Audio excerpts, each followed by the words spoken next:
Welcome to the Home Health Minute, your monthly podcast brought to you by the Home Health section of the American Physical Therapy Association. Hosted by Troy Mead. Hey everybody, I'm here with Rachel Botkin, and we're going to talk a little bit about her CSM presentation on balance. Hey Rachel, how you doing? I'm great, Troy. How are you? I'm doing good. So tell us a little bit about your presentation. What's it titled and who's presenting and what can we look forward to? Sure. So we are the very first presentation on the very first day of CSM, Thursday morning at 8 a.m. Kicking it off And with a bang. right? Starting out with the superstars. It's called the Balancing Act. And so we are presenting on balance and vestibular outcome measures that are part of the updated home health toolbox. Hopefully everybody is aware by now that the home health section has been working very hard for the last 2 years under the direction of Ken Miller on updating the previously published home health toolbox. So we had 24 section members involved in this project who spent upwards of 250 hours calling through research and analysis to come up with the best and most feasible, effective, evidence-based outcome measures to be using in the home.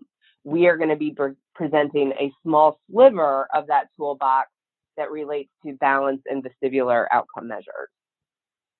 Yeah, I was also part of that toolbox, so I can attest to the hours of sweat that we all poured over that toolbox, and I think it's going to be a really useful tool for those out in the field, especially the balance piece too. Yeah, so what we were really looking at with balance, in trying to tease out which outcome measures to include and which ones to exclude, we looked at the psychometric properties, how strong they were at measuring change and predicting fall risk, and then feasibility in the home. The home is such a unique environment to be practicing in, and we've got some environmental constraints that our fellow clinicians in the SNFs and in outpatient and other settings may not have. So some of the more robust outcome measures, while would be wonderful to use, they're just not feasible to use in the home. So we wanted to be really aware of that and present things that were actually going to be able to be used on a regular basis in the most confining of environments. Yeah, exactly. I don't know if that's been, I can't speak today, but I think that's one of the nice features about the toolbox is, it's not a let's include every test and measure under the sun kind of toolbox.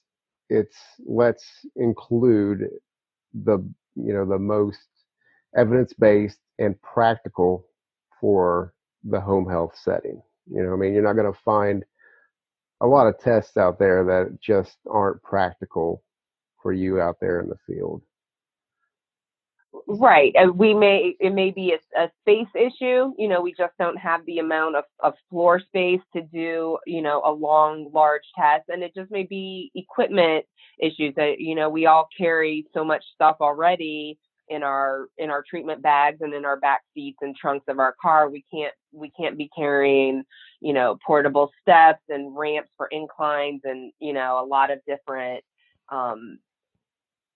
equipment to be measuring this type of stuff. So we really wanted to be able to provide information that home health therapists can take right away into the home. So we're also going to be going through some patient scenarios so that we can talk through what the clinical decision making is on how to choose the best outcome measure, because even out of all the ones that are listed, how do you decide which one is the most appropriate one as part of your assessment? So we're going to do some case studies, talk about some clinical decision-making algorithms that the clinician can use to help kind of fine-tune what situation calls for which balance or vestibular outcome measure.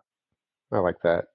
So then afterwards too, they can always they go home and they have their toolbox, and then sounds like your presentation is a way to help kind of practically take that toolbox and with some scenarios, etc., about how to implement that in your daily practice. Is that right?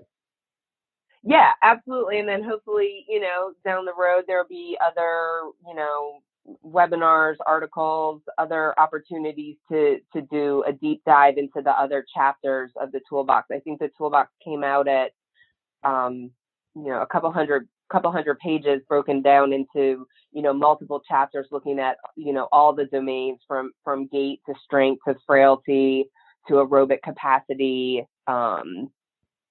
So I would like to see, this type of attention brought to, all the different chapters. Sounds great. Is there anything else that we need to know about your presentation that will make us want to come to it, other than everything else that you've said that sounds great so far? No, we're just hoping to get this will be the first presentation on this updated toolbox. So I'm really interested, for some lively discussion and to hear some feedback from clinicians that that are coming into this toolbox new, and hopefully find it helpful. It's definitely a presentation that you're going to want to go to if you're a home health section member and wanting to go to something that's going to be practical in your practice, but also it sounds like the other settings as well. So hopefully we can bring in a little bit more from other sections. For maybe our neuro people, learn a little bit more about balance, or people just interested in home health itself. So it sounds like it's going to be a great presentation, and I can't wait to hear how it goes. Thank you so much for your time, Troy. Thank you, Rachel. Thank you for listening to the Home Health Minute, the podcast from the Home Health section of the American Physical Therapy Association. Check out our website at www.homehealthsection.org. There you can find links to this episode, tons of helpful resources for your practice, and how to connect with us on social media. Thanks for joining us, and we'll see you next time.